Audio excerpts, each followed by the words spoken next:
Thank you for joining us. Today we are talking about the need for us, our people, to think symbolically, not to be so literal in everything. Because when we're too literal, we make the mistake that Europeans made. When they invaded Kemet, what they called Egypt, and ran up in our temples and illegally and unethically studied our training materials, they learned about Mayat and Heru and Osset and Osar, the original resurrection story, the original Trinity story, the different netures they took as deities. That Egyptian people and Kemetic people have all these gods. Those weren't deities. They didn't see those as gods. They saw those as elements of nature, elements of a human personality that they were represented in physical beings. These things were allegorical. Our people understood that one of the best and most effective ways to teach is not literally, but through metaphor. Aesop's fable. Aesop, of course, who was an African man. All of those stories are stories of animals. Now we know that turtles and rabbits and bears and lions don't talk. That's not the point. He's using them as characters to get across a deeper message, to make the message more palatable, right? To make you understand. It's very important that we get out of this, cognitively speaking, in terms of how we think, that everything is literal. If it's not right here in front of our face, then it's not important. That everything we look at in life has to be looked at on face value. I want us to get past that. I want to give you an example of that too. This is Bruce Lee schooling a student of his. Pointing away to the moon. Don't concentrate on the finger or you will miss all that heavenly glory.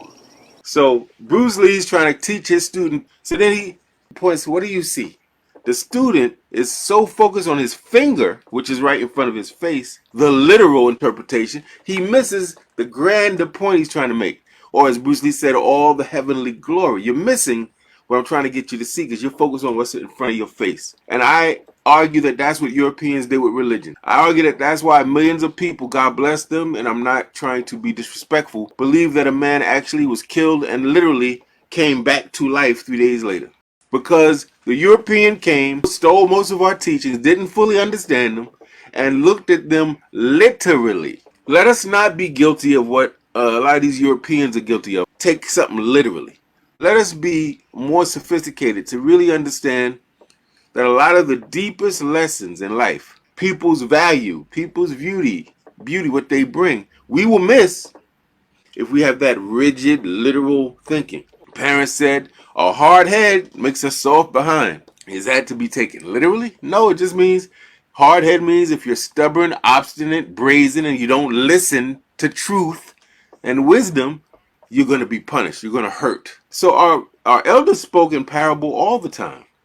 My grandmother used to say, and it was a saying, she didn't make it up, but she said, even a broken clock is right twice a day. That's not to get caught up in the literal. It's really to say that even people who you might say are a little off, not credible, have some truth to offer. May not have a whole lot of it because they only write twice a day in 24 hours time, but they have something to offer. It's kind of a lesson in humility that truth can come from sources you wouldn't normally expect. And I just want to caution us. Don't assume, for instance, that the person that you see, for instance, going to this service, going to this school, going to this thing, going to work, every day suited up, dressed up, speaking your service, represents the essence of what they're portraying. And likewise, because they might be and they might not be. And don't assume on the inverted side that those who you never see in church or those who you don't see going to class are not spiritual or that they are ignorant. If you do that, you're going to miss a lot of beauty. I was taught by all types of people. Some of them had doctorate degrees and some of them had no degrees. Those of you who are religious, what degree did Buddha have? Where did he go to school? How many degrees did Jesus have? Where did he go to school? And in fact, both of them are on record as saying what?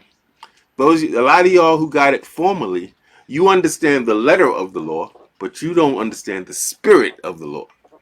So you can quote everything. You can dress the way you're supposed to dress. This goes for us black nationalists. We can get dashikied out and don't know what nationalism is. We can quote what Malcolm said, but we can't talk about what we have done in our lives to bring those things into reality. It's the same thing. Don't get caught up in what you see. It's about the true nature and essence of something. Someone's true value, what they really bring. In fact, sometimes I wish that people looked exactly as they were for real. That your physical appearance represented who you really are. There'd be a lot of toothless, bad breath having, very physically unattractive people because you would look the way you are. It just so happens that in our world, cosmetics, language, fashion, all of these things can provide cover to ugly, ignorant, low vibrational people. We have to be more symbolic and abstract. We have to develop an appreciation for allegorical thinking, metaphorical thinking.